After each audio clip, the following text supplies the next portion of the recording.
Il est fort probable que tu aies déjà ressenti une douleur, qu'elle soit émotionnelle ou physique, et que tu aies essayé des médicaments, des pilules, des médecins, peut-être du coaching, des thérapies, toutes sortes de choses selon le domaine concerné. Et vraiment, après un certain temps, tu as été déçu et cela ne t'a pas aidé? Permets-moi de te raconter une histoire, un exemple, l'exemple de Jean qui, comme je te l'ai dit, a essayé tout cela. Il avait une douleur au niveau physique et il se sentait aussi un peu mal émotionnellement, un peu faible, sans énergie, un peu sans beaucoup d'espoir dans la vie. Et il est vraiment allé voir des médecins, il est allé voir des psychologues, il a essayé cette thérapie et il a essayé avec un coach. Et il a essayé pendant 1 mois, il a essayé avec des objectifs, des super objectifs, des mini-objectifs, des pilules, des médicaments. C'est-à-dire par toutes sortes de kibunim, comme on dit en hébreu, par diverses sensations. Il a cherché des réponses et malheureusement, rien ne l'a aidé. Jusqu'à ce que, grâce à Dieu, il s'est arrêté un instant et a dit « Bon, il y a beaucoup de problèmes ici, je dois voir quelle est la racine. » Ce n'est pas possible que j'ai des problèmes physiques. Et il a dit qu'il avait des problèmes physiques et émotionnels. En réalité, rien n'aidait, rien du tout, jusqu'à ce qu'il commence à chercher quelle était la racine du problème. Là, il a vu, avec la racine, comment utiliser la plus grande force que nous avons en tant qu'êtres humains, qui ne se trouve pas dans une salle de sport, ni dans un médicament, ni dans une pilule, ni dans un comprimé, mais dans nos lèvres et notre bouche. Qu'est-ce que la capacité de parler? Tu le découvriras dans ce cours.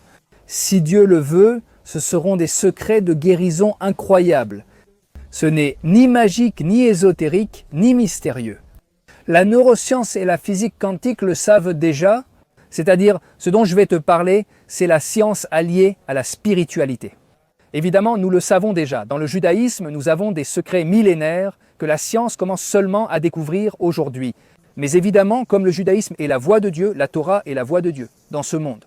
Nous, grâce à Dieu, nous avons une tradition millénaire de secrets que nous transmettons de génération en génération depuis des milliers d'années. Et aujourd'hui, la science de la forme, elle est surprise d'apprendre que le peuple israélite, le peuple juif, possède des pratiques millénaires d'une efficacité incroyable, qu'il le voit sagement comme spirituel. Aujourd'hui, on sait que le spirituel était la voix de Dieu dans ce monde.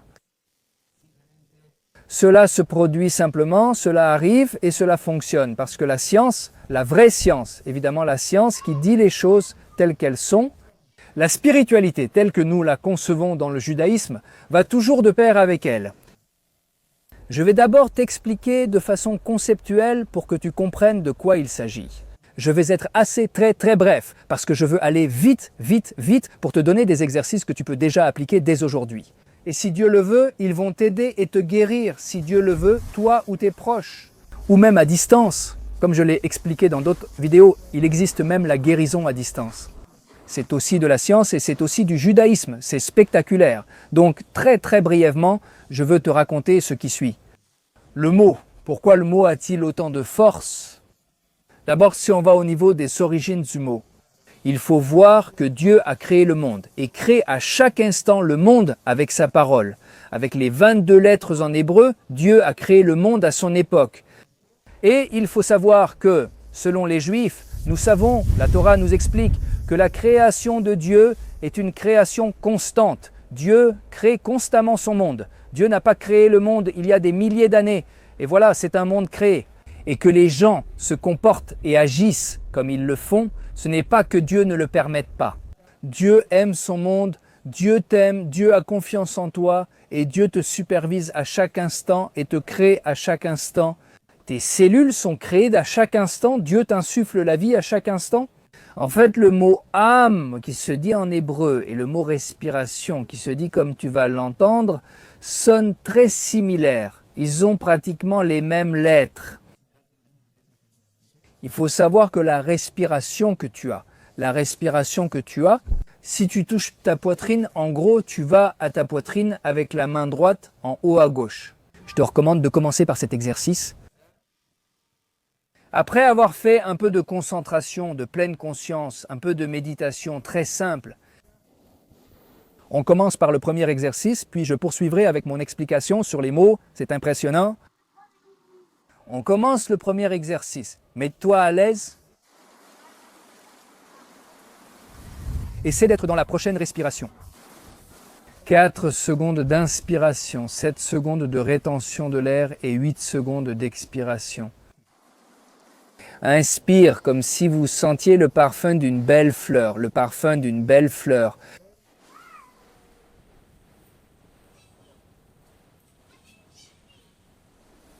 Et ensuite, après avoir retenu l'air,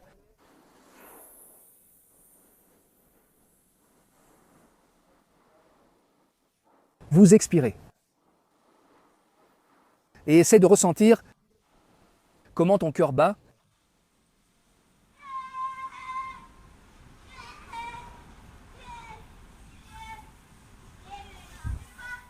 On inspire de nouveau.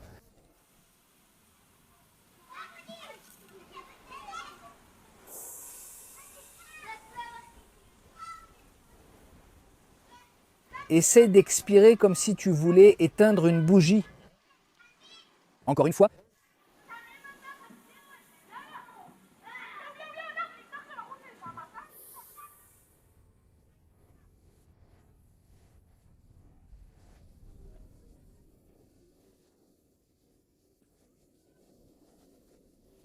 Très bien, excellent. Quand tu te concentres sur les battements de ton cœur,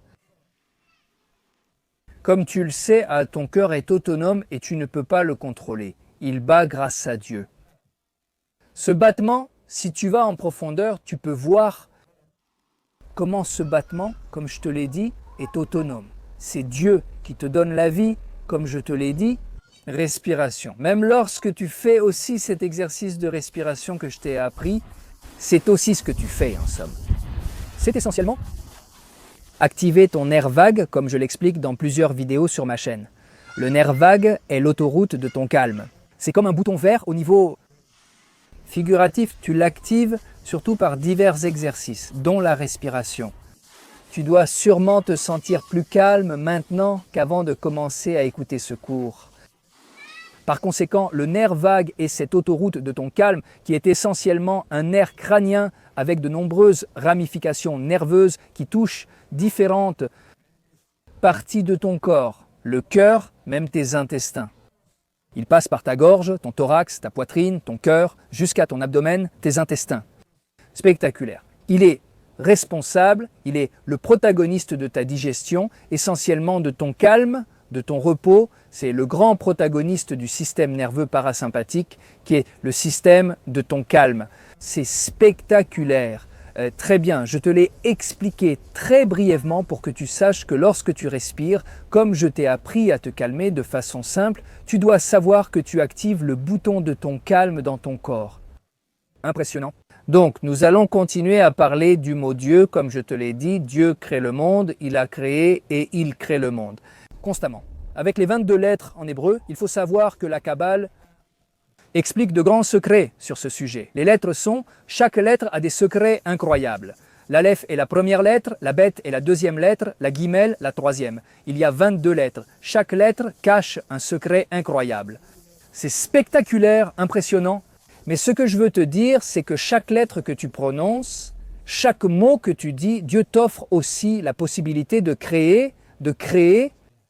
Et évidemment, comme Dieu, toujours, comme je l'ai dit dans beaucoup de mes vidéos, à chaque cours, dans beaucoup de cours, que Dieu t'offre le libre arbitre. Par conséquent, Dieu, quand tu parles, tu dois savoir qu'il y a ici deux chemins. Quand tu parles, soit tu construis, soit que Dieu ne le permette pas, tu détruis. C'est-à-dire, Dieu ici nous donne toujours la possibilité de choisir la vie à chaque instant, ou que Dieu nous permette le contraire. À chaque instant de notre vie.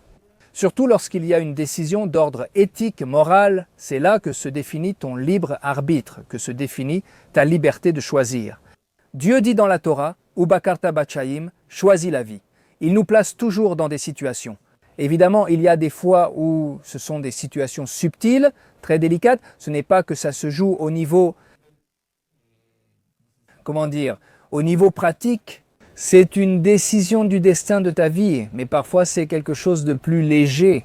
Es-tu capable de dire bonjour à quelqu'un et de lui donner un mot d'encouragement?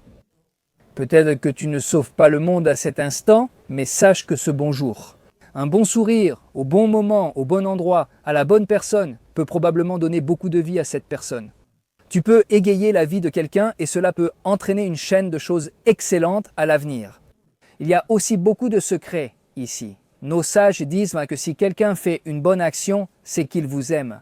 Toutes les bonnes actions suivantes, sur le plan spirituel, sont aussi attribuées à la personne ayant accompli la première action. Donc réfléchis, tu as dit un bonjour, tu as dit un mot d'encouragement, tu es excellent, tu peux le faire, si tu as besoin de mon aide, je suis là pour toi. Et cette personne s'est vraiment renforcée, elle est allée à son travail et on lui a dit à quel point elle travaillait bien. Je veux que demain, je veux te nommer sous-chef de la division et il est devenu sous-chef et 3 mois plus tard chef. Et sa famille était contente parce que son père était très heureux et il a rapporté plus d'argent à la maison et la famille était encore plus heureuse. La famille, autrefois dans un lieu modeste, a déménagé. La femme était très heureuse et a trouvé un emploi. Et ainsi, en gros, une chaîne de bonnes actions les a amenés à se retrouver dans une position de grand pouvoir. Une personne remarquable qui a offert du travail à de nombreux gens. Il a construit son empire, son entreprise 10 ans plus tard. Et en gros, il lui a obtenu des filiales dans le monde entier et a donné du travail à des milliers de personnes. Et pourquoi? Ce petit battement d'ailes de papillon, je vais t'expliquer pourquoi je cite cet exemple, que tu as fait de cette belle journée et de ce mot, à titre d'exemple. Chaque petite chose que tu fais peut vraiment avoir des répercussions, non seulement dans ce monde, mais aussi dans tous les mondes spirituels. Je sais que mes propos sont très spirituels, mais c'est aussi de la physique quantique, car je t'ai parlé du battement d'ailes d'un papillon. Il faut savoir que le célèbre météorologue Edward Norton Lawrence, dans les années 60 et 70, en gros, il a développé une théorie dans laquelle il a dit ce qui suit. Au début, les gens ne comprenaient pas. Ils pensaient que ça pouvait être une blague, mais il l'a prouvé. Au niveau scientifique, c'est la physique quantique, la théorie du chaos. Écoute, impressionnant, il a dit, comme ça, dans son grand cours magistral, il a dit « Ainsi, le battement d'ailes d'un papillon au Brésil peut potentiellement, je le dis avec mes mots, peut potentiellement créer une tornade au Texas, aux États-Unis. Encore une fois, le battement d'ailes d'un papillon au Brésil peut provoquer tornade au Texas, États-Unis. Tu te demandes comment? Comme beaucoup de gens, tu t'es sûrement demandé, parlons-nous d'un scientifique renommé? Incroyable, Edward Norton Lawrence, impressionnant. Tu peux chercher des informations sur Internet, impressionnant. Qu'a-t-il dit? Et comme je te l'ai dit au début du cours, spiritualité et science, la science qui dit vraiment les choses telles qu'elles sont, vont de pair avec la spiritualité juive. Évidemment, comme le dit Dieu, le Créateur qui est notre Torah, la Sainte Torah, vont de pair, elles s'embrassent, a-t-il dit. Ainsi, le battement d'ailes d'un papillon au Brésil provoque des ondes, je te le dis avec mes mots, j'essaie de l'expliquer simplement pour que ce soit compris. Le battement d'ailes d'un papillon au Brésil crée des ondes. Ces petites ondes, très petites, en provoquent d'autres. Et ces autres ondes, un peu plus grandes, en provoquent encore d'autres. Multiplie ça par 1 million. Chaque onde est comme un effet domino. Chaque onde en provoque une autre, puis encore une autre. Et potentiellement, ce petit battement d'ailes peut provoquer. Évidemment, ce n'est pas quelque chose qui arrivera toujours, bien sûr, mais si Dieu le permet. Il y aurait des tornades en permanence, évidemment, c'est au niveau du potentiel. Au niveau du potentiel, potentiellement, il pourrait y avoir une tornade au Texas à cause de ce petit battement d'ailes au Brésil. Par conséquent, ici nous voyons un concept incroyable que j'ai mentionné dans mon cours sur la façon de guérir à distance avec les mains. Impressionnant. Tu poursuis ce cours après? Tu peux continuer? Parce que je veux t'aider de tout mon cœur à essayer de voir comment, avec tes mots, tu peux obtenir ce qui serait des miracles. Dans divers domaines, cela semble un miracle, mais ce n'en est pas un. Dieu, le Créateur, crée ainsi le monde et nous donne la santé et la guérison entre nos mains, dans ce cas, dans nos paroles. C'est impressionnant. Donc, écoute très attentivement. Ce que j'ai à te dire est le suivant. Alors, comme nous avons dit que chaque petite chose que tu fais, comme le battement d'ailes, un papillon, comme nous avons donné l'exemple de cet homme, famille, que ta bonne journée a peut-être causé une bénédiction incroyable pour lui, pour sa famille et pour tous ses employés, dans de nombreux endroits du monde. À titre d'exemple, Tu dois savoir que tu as le potentiel de créer avec ta parole, comme je te l'ai dit, de créer la vie aussi bien pour toi que pour les autres. Dieu, le Créateur, est le grand guérisseur et donneur de vie, mais Dieu, d'une certaine manière, quand il nous donne le libre arbitre, il nous dit « Vous pouvez vraiment donner la vie avec vos paroles et avec vos actions, vos pensées, évidemment. » C'est-à-dire, que signifie donner la vie, vraiment, vraiment créer des choses incroyables dans ce monde? Comme je te l'ai dit, un bon mot, une bonne journée, à un niveau très petit, pense à quelque chose de beaucoup plus grand, évidemment. Par conséquent, maintenant, je veux revenir au début de notre cours, c'est-à-dire comment? Toi, avec tes mots, peux-tu vraiment te guérir et guérir les autres? D'une manière, c'est impressionnant. Nous allons passer à un deuxième exercice. Nous avons dit que le premier est très important, même pour faire ce deuxième exercice, si tu peux faire les deux ensemble. Le sujet, c'est la respiration. Mets ta main droite sur la gauche. Respire en 4, 7, 8. Comme je te l'ai dit, inspire en 4. Si tu peux, si c'est trop difficile, fais moins. Mais c'est l'idée générale. Tu inspires en 4, tu retiens en 7, tu expires en 8. Très bien. Et maintenant, cet exercice consiste essentiellement en ce qui suit. Encore une fois, je veux te dire que la neuroscience le sait déjà aussi. Ce que je te dis ici, ce n'est pas magique ou irréel, tu vois? Il faut savoir que la science connaît déjà la force de nos mots. Ceux-ci produisent réellement des vibrations, ce qui est prouvé scientifiquement. Les molécules sont évidemment, d'une certaine manière, manipulées dans le bon sens du terme, c'est-à-dire affectées par tes mots. Et aussi parce que tu transmets au niveau de ton intention. Et le mot lui-même a un impact impressionnant sur ton corps et aussi sur ton âme, sur ta nefesh en hébreu, sur ta partie la plus émotionnelle. Dire de belles paroles à soi-même a un impact, ce qui est déjà scientifiquement prouvé. Comme je l'ai dit, ce n'est pas de la magie. Donc, il est très important de comprendre cela pour faire ce deuxième exercice. Pouvons-nous revenir? Si c'est quelque chose d'agréable pour toi, remets ta main droite sur ta main gauche. Je continue le cours, tu peux rester comme ça. Tu peux fermer les yeux tranquillement et commencer à inspirer, retenir et expirer. Et essaye d'écouter les mots que je vais te dire. Tout ce que je vais te dire est en fait une suggestion. Il est très important que tu le fasses selon ce qui vient de ton cœur. Mais la première suggestion, la toute première suggestion, c'est de te connecter. La première chose, aller à la racine de tout, c'est de t'adresser à Dieu, au Créateur. Dieu, évidemment, est le grand guérisseur. Évidemment, quand nous disons Dieu, en hébreu, il existe une bénédiction. Baruch ata Hashem, rofejo ol basar umaflia lasot. Je vais à une partie résumée de la bénédiction. La bénédiction est plus longue, mais en gros, nous disons « Béni sois-tu Dieu ». Nous bénissons Dieu. « Béni sois-tu Dieu ». Baruch signifie « béni », « ata » signifie « tu », « Hashem » est le nom, « Hashem » est le nom secret, le nom saint de Dieu. « Béni sois-tu Dieu ». Rofejo, bazar, rofejo, ol bazar, filia diazot. Et il fait des merveilles. C'est impressionnant, cette bénédiction est plus longue, comme je l'ai dit. Par la suite, après être sortis du bain, les Juifs et les Juives disons cette bénédiction pour remercier Dieu, car grâce à Dieu, notre corps fonctionne. Ishtabach, Shemo, Baruch, Hayem. Grâce à Dieu, grâce à Dieu. Par conséquent, il faut savoir que Dieu est le grand guérisseur, le grand guérisseur. Par conséquent, tout d'abord, mets ta main droite sur la gauche. Comme je t'ai dit, essaie de respirer calmement. Et en gros, commence un dialogue avec Dieu et commence à dire ce qui suit. Évidemment, encore une fois, avec tes propres mots. Ceci est une suggestion. Dieu,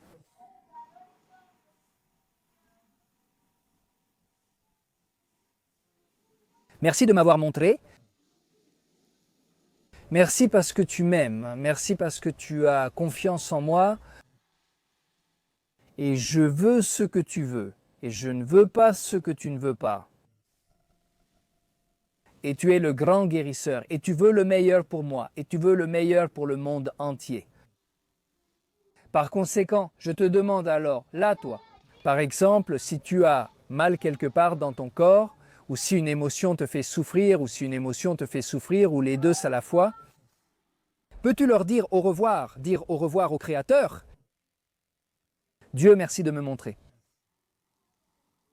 qu'il y a quelque chose que je dois corriger, qu'il y a un déséquilibre en moi, parce que j'en suis sûr. Je sais qu'une maladie n'est pas une punition, ni quelque chose d'aléatoire. C'est un appel de toi pour moi, tu m'appelles, tu me mets. Une sorte d'alarme. Une alarme qui d'une certaine manière me dit, regarde, il y a quelque chose de déséquilibré ici, un déséquilibre. Et je t'invite à réfléchir. Donc, Dieu mon Créateur, je sais que tu m'invites à réfléchir. Et cette gêne que j'ai, cette douleur, qu'elle soit émotionnelle ou physique, est un appel à réfléchir, à me rééquilibrer, à atteindre l'équilibre. Donc Dieu, je veux être fort et je veux être joyeux et heureux, avec, comme on dit en hébreu, Ishuvadat, avoir une pensée claire et pure, être fort, être en bonne santé. Et par conséquent, je veux que tu m'aides.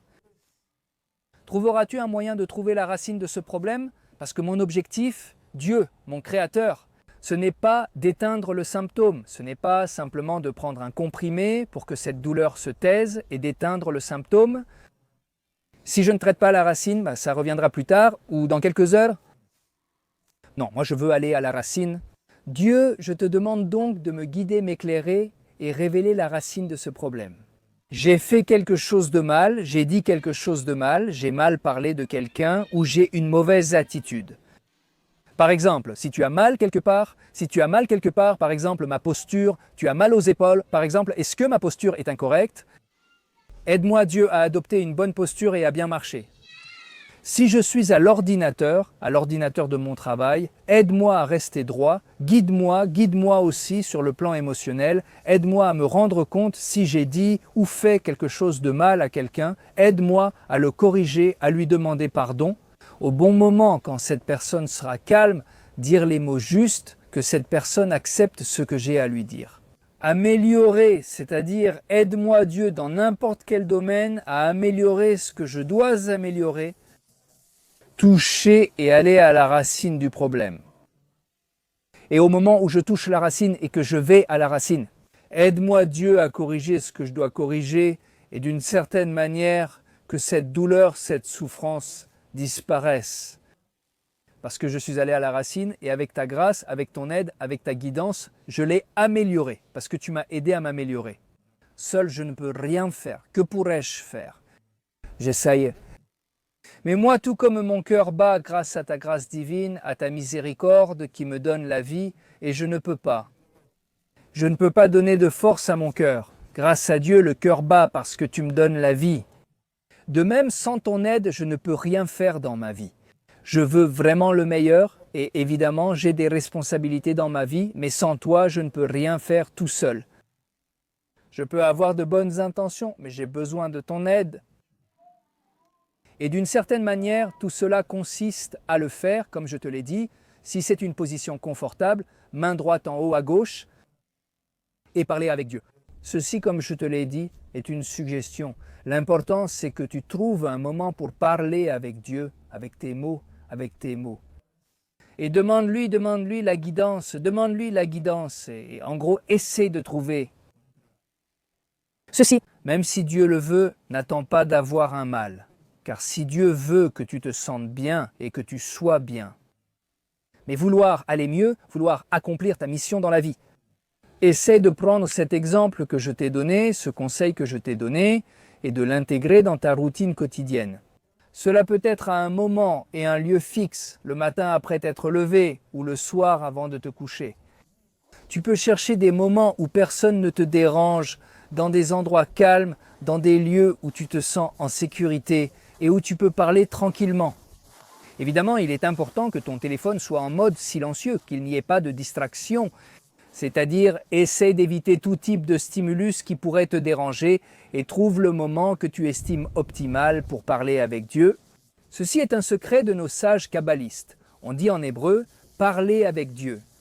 Par conséquent, ici, il faut savoir un peu, pour résumer notre cours, je t'ai donné essentiellement 2 exercices de base. Évidemment, nous pourrons parler beaucoup plus ici, mais il faut savoir que le premier est évidemment. Et c'est simplement de respirer et de sentir comment Dieu t'enlace. Tu peux le sentir, maintenant je t'apporte un peu plus. Je t'apporte un peu plus de richesse à l'exercice.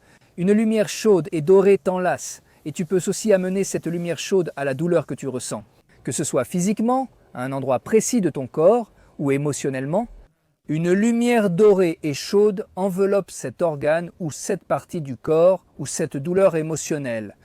C'est-à-dire, ressens comment Dieu t'enlace. Le Créateur t'enlace avec un halo de lumière dorée, Et c'est essentiellement le premier exercice que tu as, qui est une respiration, d'abord très simple. Ensuite, tu peux ajouter ce que je viens de te dire. On peut évoquer 3 exercices. Le premier concerne la respiration. Pose ta main droite sur la gauche et respire 4, 7, 8. Allez un peu à un niveau un peu plus profond. Le deuxième exercice, appelé respiration avec un halo doré, consiste à ressentir plus profondément. Comme Dieu, dans sa miséricorde, t'enlace, il te donne une lumière dorée, une lumière de guérison, une lumière d'amour. Et sens ton cœur battre, et sens chaque respiration. En hébreu, comme je te l'ai dit, c'est toi, ton âme qui vit. C'est-à-dire, Dieu t'insuffle la vie à chaque instant. Dieu t'insuffle la vie à chaque instant. Ce serait le deuxième exercice, à un niveau plus profond que le premier. Et le troisième, c'est, oui, aller plus à la racine de la guérison, qui consiste essentiellement à commencer à utiliser tes mots. Comme nous l'avons dit, tes mots ont de l'énergie, une énergie de guérison. Évidemment, par la grâce divine, Dieu t'offre la possibilité de créer et de donner la vie avec ta parole ou, si Dieu nous le permet, de détruire avec ta parole. Par conséquent, il est écrit, je vais le dire en hébreu, puis je traduirai, c'est-à-dire en hébreu, la vie et la mort sont entre les mains de ta langue, je le dis avec les mots de ta parole. C'est-à-dire, on peut vraiment. Imaginez par exemple un enseignant dans une classe, combien de vie il peut donner à ses élèves, combien de bons apprentissages, de conseils de vie tirés de sa propre expérience, de les aider, de leur dire « tu peux, tu es excellent, quelle belle qualité tu as, excellent ». Mais pense à un enseignant malheureusement qui prononce des paroles qui détruisent. Qu'est-ce qui peut arriver à ces pauvres enfants dans la classe, à ces pauvres filles dans la classe? Par conséquent, la vie et la mort sont dans la langue de la personne. Par conséquent, réfléchis. Comment, avec tes paroles, peux-tu vraiment obtenir des choses incroyables, des dons spirituels spectaculaires? La guérison et, comme je te l'ai dit, la science et la spiritualité s'embrassent, vont de pair. Les neurosciences, la psychologie quantique. Je t'en ai parlé aujourd'hui, impressionnant. Savez-vous comment la force des mots résonne, comment tes molécules changent avec un bon mot impressionnant? Te dire des mots d'encouragement, des mots de motivation, c'est parler à ton corps, dialoguer aussi avec ton corps, évidemment avec Dieu le Créateur, mais surtout dire à ton corps des mots de tranquillité. S'il y a quelque chose qui te fait mal, tu peux même parler à ton corps, ne t'inquiète pas, tout va bien. Si c'est une zone précise, tu peux lui parler. Ton corps, d'une certaine manière, écoute. Il faut savoir que ton corps n'est pas une machine, ni un robot ambulant. Ton corps, évidemment, d'un côté, est un corps purement matériel. Comme je t'ai parlé du nerf vague, évidemment c'est purement matériel, système nerveux, sympathique, parasympathique et tous les organes et toutes les molécules. Évidemment, bien sûr, mais tu n'es pas un robot ambulant, tu es un être humain qui a devant lui une vie qui peut vraiment changer des mondes. Comme je te l'ai dit, un simple sourire ou mot d'encouragement d'une personne peut générer des changements incroyables, comme dans l'exemple que je t'ai donné. Dans sa famille, dans le monde entier, avec plusieurs filiales, il a construit un empire. C'est-à-dire qu'il faut savoir que tes paroles résonnent dans ton corps. Donc ton corps, chaque organe, chaque cellule, écoute. Et si d'une certaine manière, tu donnes vraiment de la place à ton corps, toujours avec la guidance de Dieu, demande à Dieu avec humilité de te donner les bons mots et tu peux aussi aider les autres.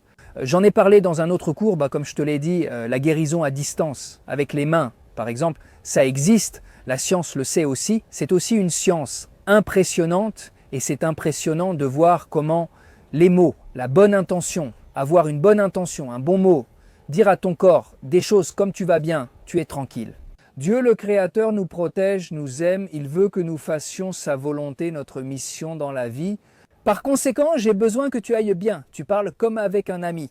Je sais que ça paraît étrange, mais il faut savoir que tu dois laisser de la place à ton corps d'une certaine manière, expliqua-t-il. Il y a un exemple qui, je pense, va t'aider, n'est-ce pas? Pense à un cavalier sur un cheval, pense à quelle est la situation idéale, que le cavalier, excellent cavalier, emmène le cheval à l'endroit, à un bon pâturage, sur un bon chemin tranquille, pas dangereux, avec de l'eau et de l'herbe. Ou que le cheval devienne fou et emmène le cavalier n'importe où. Pense, est-ce la situation idéale? Évidemment, la première. Par conséquent, mais ton âme est le cavalier de ton corps et tu dois emmener ton corps au meilleur endroit. À chaque instant, fais au mieux la volonté de Dieu dans tous les domaines de ta vie. Travail, famille, études, où que tu sois, aide ton prochain et améliore chaque parole, pensée et action. Être aligné avec Dieu et accomplir ta mission. Dans ton dialogue avec Dieu, demande-lui de te guider, comme je te l'ai conseillé lors de cette Itubo de Dut. Dans chaque chose de ta vie, ne cherche pas à être éloquent. Ne cherche pas à être éloquent. Parle avec les mots de ton cœur. Dieu aime Rashamana, Libabaï. C'est de l'araméen ancien parlé à Babylone, pas de l'hébreu. Rashamana, Libabaï. C'est Dieu, le Créateur, Libalev, en hébreu, le cœur bé, qui t'aime. Dieu veut aimer, il t'aime, il veut ton cœur, il veut tes sentiments, tes émotions. Il veut que tu parles avec lui. Dieu attend que tu parles avec lui. Dieu t'aime. Tu es comme tu penses, expliquaient nos sages.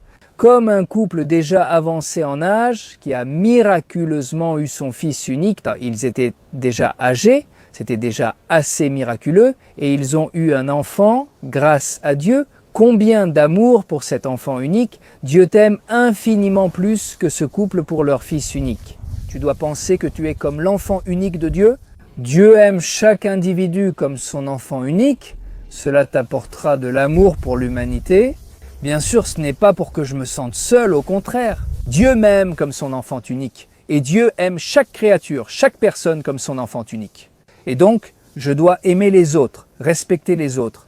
Et ainsi, si nous faisons un zoom avant en allant vers un point très focalisé, ton corps aussi, ton corps est comme ton cheval, et toi, tu es comme le cavalier, comme ton âme. Par conséquent, tu peux faire quelque chose avec ton corps. De la même manière que lorsque tu nourris ton corps, tu penses que c'est toi qui te nourris, n'est-ce pas? Cela va aussi te donner une façon de te nourrir de manière spectaculaire, de manière posée. Maintenant, je nourris mon corps. Ce n'est pas toi qui es immergé dans la nourriture, n'est-ce pas? Je suis comme le cavalier qui a donné à manger à son cheval pour qu'il soit fort. Nous ne faisons qu'un, main dans la main, âme et corps unis. Mais attention, qui commande, qui gouverne? Ton âme gouverne ton corps. Donc, quand tu donnes à manger à ton corps, quand tu vas te laver, tu vas aux toilettes. Tu as des activités aérobies, sportives, évidemment, de façon mesurée. Ne fais rien d'extrême car cela n'est bon ni pour le corps, ni pour le nefesh, ni pour l'âme. Chercher des sports, marcher, trouver des lieux calmes. C'est-à-dire, ça c'est déjà un autre sujet, mais en gros, chaque chose, chaque bonne attitude que tu as avec ton corps, en fait, c'est un précepte. Dieu, notre Torah nous enseigne de bien prendre soin de notre nefesh, notre âme et notre corps. Des activités saines, bien manger, avoir des activités aérobies, c'est-à-dire excellent. Sache que tu peux aussi parler à ton corps. Tu vas bien, tu es en bonne santé. Dieu veut que nous soyons forts, c'est-à-dire ne te sens pas bizarre, ne te sens pas bizarre. Ne le fais pas pour être entendu car tu pourrais avoir honte, même si ce n'est pas nécessaire. Mais cherche des moments où, comme quand tu fais ça, par exemple, tu t'es cogné, que Dieu ne le permette pas, tu t'es cogné et tu fais ça. C'est un dialogue avec ton corps. Tu fais une caresse à ton corps. Tu fais en sorte que ton corps ait moins mal. Ainsi, tu peux parler avec ton corps. Parle sans honte, trouve des moments calmes sans être dérangé. Et toujours, le plus important, demande la guidance à Dieu, au Créateur, qu'il te guide pour dire les mots justes avec les bonnes intentions. Évidemment, comprendre que tout ce que nous voulons en réalité. Et là, il faut demander à Dieu, pourquoi est-ce que je veux être en bonne santé? Être fort ou en bonne santé? Pourquoi faire? pour te servir, pour accomplir ma mission dans ta vie, pour accomplir la mission dans ma vie pour toi. Parce que je veux corriger le monde que tu m'as donné. Je veux amener ce monde au meilleur endroit du monde, c'est-à-dire je veux amener ce monde, Dieu. Il faut savoir que Dieu a créé ce monde imparfait a priori, dès le début, a priori pour qu'il soit corrigé par sa création. Par nous, Dieu nous fait partenaires de sa création, c'est impressionnant, Dieu nous fait partenaires. Il est écrit dans la Bible, Nas Adam signifie faisons un homme. Nos sages expliquent pourquoi il est dit faisons un homme, au pluriel, ensemble, en partenariat Dieu fait, en partenariat avec nous, nous-mêmes, c'est-à-dire Dieu fait. Qu'est-ce que cela signifie? Que Dieu, en fait, nous dit, vous êtes mes partenaires dans cette création. Nous sommes en partenariat. Faisons un homme, faisons au pluriel. Dieu n'est pas un créateur qui est là-haut et qui dit « Eh bien, débrouillez-vous, que Dieu vous le permette ». Non, Dieu s'y oppose. Il nous supervise. À chaque instant, il te supervise. Il t'aime, il te prend par la main de façon métaphorique pour accomplir ta mission dans la vie. Il faut savoir que ce monde va vers sa perfection, évidemment, dans cette perfection continue et éternelle. Et là, il y a des hauts, là, il y a des bas, mais il faut voir que la tendance est toujours vers la perfection. Dieu mène le monde à la perfection et notre corps à la guérison. Et c'est impressionnant pour couronner cette leçon, c'est que ton corps tend vers la guérison. Par conséquent, lorsque tu ne te sens pas bien, cela implique, comme je te l'ai dit auparavant, qu'il y a un déséquilibre dans ton corps. Mais ton corps veut se guérir. Qu'est-ce que cela signifie qu'il veut se guérir? Que Dieu le Créateur t'a doté d'un système d'auto-guérison, de guérison de la vie. Imagine quelqu'un à qui Dieu ne permet pas. Il se blesse et il a une blessure. Qu'arrive-t-il après un mois chez une personne saine? Pratiquement, ou peut-être même pas du tout, on ne voit rien, même pas une cicatrice. Pense, il s'est cogné. Au début, il y a du sang et une croûte bordeaux. Puis lentement, cette croûte bordeaux devient plus rosée et lentement, il arrive un moment où il n'y a plus rien. Et cette personne n'a peut-être mis ni pommade, ni crème, n'a pris ni pilule, ni comprimé, rien du tout. Dieu, le Créateur, a-t-il mis dans son corps l'auto-guérison? Et s'est-il évidemment auto-guéri? Pourquoi? Parce que Dieu, le Créateur, nous guérit, il guérit son humanité. Par conséquent, il faut le savoir. La guérison est en toi, elle est en toi, ce n'est pas quelque chose d'étranger qui va venir de l'extérieur. Cela, évidemment, ne remplace pas quelqu'un qui va chez un médecin pour se faire conseiller sur un sujet particulier. Cette vidéo, évidemment, ne remplace pas. Si tu as un médecin en qui tu as confiance et que tu suis un traitement particulier, tu prends conseil d'une certaine manière. C'est ce qui vient de cette façon, se renforcer dans les domaines que, selon ma compréhension, j'essaie de partager. Mais cela ne remplace pas le fait de parler avec ton médecin de confiance. Par conséquent, que nous ayons le mérite de vivre constamment dans ce sentiment d'auto-guérison, que Dieu, le Créateur, notre Créateur, t'aime, a confiance en toi et te guérit. Eh bien, maintenant, je veux dire que ce cours est pour la bénédiction et la réussite dans tous les sens. De Yoévet Batrachel et Carole Batrachel et leur famille, c'est leur famille. Toute la famille, leur grande famille, qu'ils aient une bénédiction spirituelle, une bénédiction matérielle, que fondamentalement Dieu, le Créateur, leur accorde l'abondance matérielle et spirituelle. Qu'ils réussissent dans tout ce qu'ils entreprennent, dans l'éducation de leurs enfants, dans tout ce dont ils ont besoin. Qu'ils sentent vraiment, que Dieu les embrasse à chaque instant et les conduit vers un meilleur endroit à chaque instant. Et qu'ils aient évidemment la santé et qu'ils aient l'abondance spirituelle et matérielle. Sûrement tu te demandes, comment ça se fait que je dis des noms spécifiques et que je donne une bénédiction? Je te raconte que grâce à Dieu, nous avons commencé il y a peu à accorder un grand mérite à notre chère communauté. Qui est la possibilité que moi, avec mes humbles paroles et mes bonnes intentions, pouvoir consacrer un cours. Pour quelqu'un, ça peut être pour un. Si tu ne t'es pas encore joint à ma chère communauté Israël High, voici une belle occasion de rejoindre ma chère communauté. Également ici, dans la description de la vidéo, tu as un lien ou un accès grâce auquel tu peux faire partie de cette communauté. C'est spectaculaire. Avec l'abonnement, tu accèdes à des cours impressionnants animés par des experts de divers domaines. Des rencontres communautaires existent en ligne, ainsi qu'un groupe WhatsApp à mon nom où tu peux poser des questions et rester en contact avec moi et la communauté. Si tu veux, tu sentiras une étreinte communautaire avec de nombreuses activités en ligne. Impressionnant alors que tout soit rempli de nombreuses bénédictions et de beaucoup de succès et de guérison. Puissions-nous avoir le mérite de savoir constamment dans nos vies que ce que nous voulons faire, c'est être forts et en bonne santé. Pourquoi faire ? Pour accomplir notre mission dans le monde et servir Dieu, le Créateur, de manière forte, joyeuse et avec beaucoup d'énergie.